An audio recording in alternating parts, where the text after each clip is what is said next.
Sony and Apple just got a massive wake-up call from Japan, and if these specs hold up, the professional video market is about to get flipped completely upside down. For the last few years, if you wanted high-end Hollywood production assets inside the Apple ecosystem, you only had a couple of choices.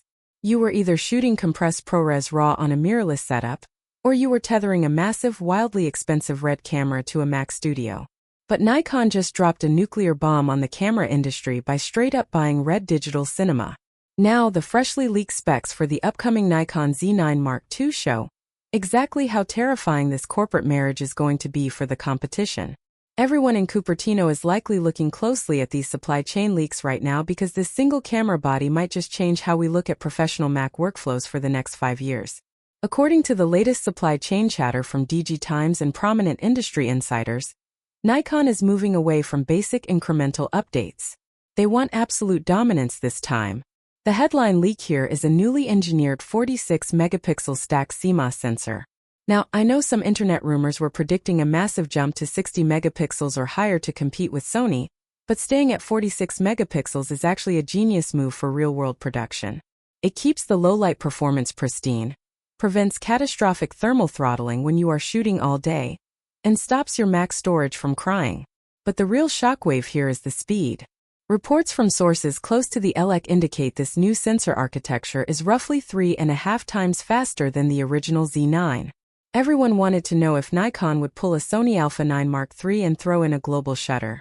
The verified answer right now from the supply chain is no, they did not do that. Honestly, I think that is a massive win. A global shutter reads the whole sensor at once to stop motion distortion, but you end up paying a massive penalty in dynamic range and base ISO performance.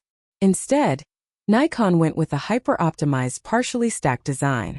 It reads out so insanely fast it basically mimics a global shutter without destroying your image quality. We are looking at a leaked flash sync speed of up to 1/720th of a second. That is completely unheard of for a traditional rolling electronic shutter. It means stadium lighting banding and fast-moving distortion are basically dead. To handle that insane amount of data, Nikon is debuting their next-generation silicon, the XP8 image processing engine. This is where the Apple comparisons get really interesting. When the first Z9 launched, it promised 120 frames per second, but the fine print revealed you were stuck shooting compressed 11-megapixel JPGs. The new XP8 chip completely obliterates that bottleneck. The leak confirms a mind-melting 60 frames per second full-resolution, raw burst speed in full FX format. If you drop down into DX crop mode, that spikes to a staggering 120 frames per second in pure RAW. You are getting uncompromised, massive data files at speeds that feel more like a video file than a burst of stills. I am genuinely curious how even the beefiest M-series Max chips will handle scrubbing through a timeline of these images. Let me know in the comments if your current Mac Studio or MacBook Pro could even open a folder of 60 frames per second RAWs without completely lagging out. For studio and commercial photographers who want pixel perfection, they are introducing an expanded native base ISO of 32. Lowering the base ISO to 32 maximizes clean signal-to-noise ratios, giving you dynamic range that genuinely rivals medium-format digital backs. On the autofocus side, the combination of the faster sensor and the XP8 processor means a completely rebuilt deep learning artificial intelligence tracking system. Mark Gurman and other analysts tracking component upgrades note that this hardware calculates tracking points at a frequency never seen in a hybrid body, meaning it won't lose a subject behind trees or erratic sports movements. But let's talk about the real reason this leak is causing chaos across the industry, the video capabilities. This is where RED's DNA is officially being injected into consumer hardware. The leaked video spec is absolute insanity. We are getting internal 12x RED RAW video recording up to 8.3K resolution in full 3x2 open gate at 60 frames per second. Think about that. Nikon is putting Hollywood-level color science and proprietary compressed RAW codecs directly inside a rugged, weather-sealed hybrid body. You do not need external recorders or expensive monitors to get true cinema files anymore. This completely bypasses the licensing issues that previously locked Apple ProRes RAW out of certain workflows. They are also throwing in advanced cinema workflows inherited straight from the RED system, including custom picture controls, advanced log profiles like RED Log3G10, red-colored focus peaking, and anamorphic desqueeze options.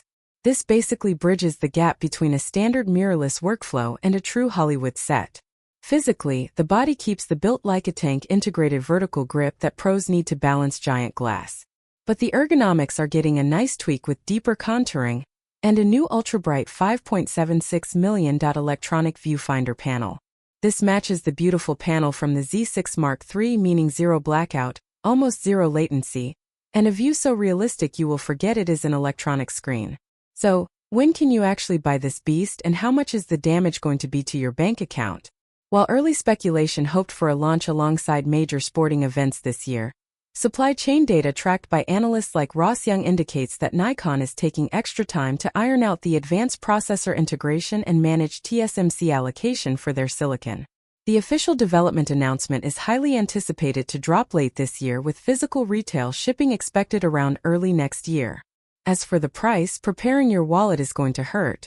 Industry experts project the launch price to land right around the $6,000 to $6,500 mark.